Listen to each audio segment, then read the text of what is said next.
மாங்காய் ஊறுகாய் நமக்கு திட்டமாக நல்லா எப்போ தேவையோ அப்போ கிடச்சிக்கிறோம்.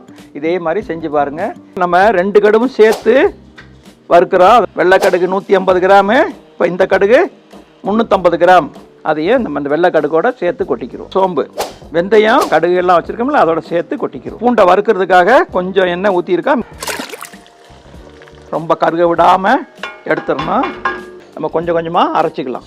கல்லுப்பு தான் போடணும், அதான் டேஸ்ட் நல்லாயிருக்கும். இப்போ அரைச்ச கல்லுப்பையும் இதில் சேர்த்துக்கிடுவோம். பெருங்காயத்தூளை போட்டுருவோம். மிளகாத்தூள், மஞ்சள் தூள் கட் பண்ணி வச்சுக்கிட்டோம். நல்லா பெரட்டுறதுக்காக கொஞ்சம் மாங்காய் போட்டுக்கிறேன். உப்பு, கடுகு, ஜீரகம், வெந்தயம் அரைச்ச பார்த்தீங்களா அந்த இதை இதில் கொஞ்சம் போட்டுக்கிடுவோம்.